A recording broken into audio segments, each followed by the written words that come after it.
Ja. Ja. Nicht so schüchtern. Jack. Wir müssen die Jungs erpressen lassen und Regeln halten, die andere machen ständig die Hochen wie Sklaven, alles nach Vorschriften schaffen, empfinde ich nicht. Doch ist offensichtlich, dass es so ist, hier läuft so einiges nicht richtig.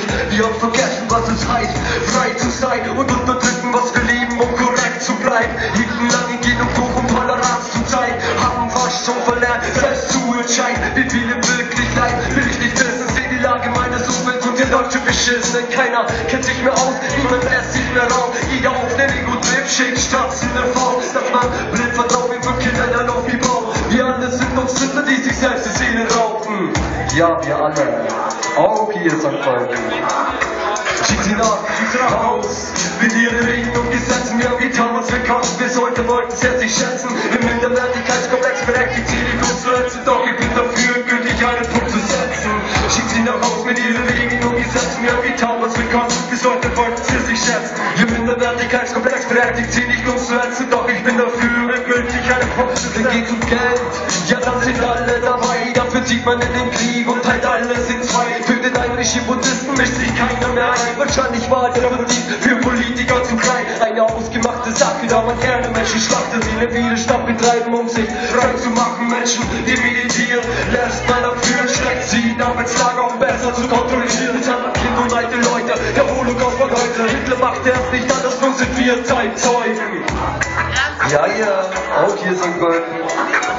Zeitzeugen, schickt sie nach Haus mit ihren Regeln und Gesetzen. Wir haben getan, was wir konnten, bis heute wollten sie sich schätzen. Im Minderwertigkeitskomplex berechtigt sie nicht uns zu ätzen, doch ich bin dafür, gültig einen Punkt zu setzen. Schickt sie nach Haus mit ihren Regeln und Gesetzen. Wir haben getan, was wir konnten, bis heute wollten sie sich schätzen. Im Minderwertigkeitskomplex berechtigt sie nicht uns zu ätzen, doch ich bin dafür, gültig einen Punkt zu setzen. Ich gebe einen Fick auf Soldaten, die nur drauf warten, mit ihren Bomben und Granaten etwas in die Luft zu jagen. Die statt Nummern haben, dadurch schwer Kummer tragen und austauschbar sind wie Wagen für Gagen. Zu Werkzeugen gedrillt, beeinflussbar wie ein Kind blind, ohne zu hinterfragen, was hier wirklich stimmt. Sie gehorchen bei Befehlen, wie Puppen am Fegen, ohne einen Gedanken damit zu verschwenden, warum sie leben. Nehmen Leben und reden von Hilfe, ohne zu überlegen. Es ist wirklich traurig, dieses Spiel müsste es nicht geben, doch an der Spitze sitzt ein armes Arschloch. Überall auf Erden ist man korrupt, kommt man und schickt sie nach Haus mit ihren Regeln und Gesetzen. Wir haben getan, was wir konnten, bis heute wollten sie sich schätzen. Im Minderwertigkeitskomplex berechtigt sie nicht uns zu ätzen, doch ich bin dafür, gültig einen Punkt zu setzen. Schickt sie nach Haus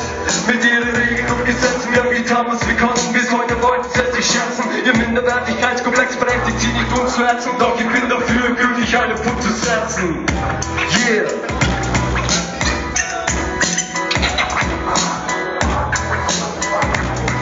Ja. Schickt sie nach Haus mit ihren Regeln und Gesetzen. Wir haben getan, was wir konnten, bis heute wollten sie sich schätzen. Im Minderwertigkeitskomplex berechtigt sie nicht uns zu ätzen, doch ich bin dafür, gültig einen Punkt zu setzen. Yeah.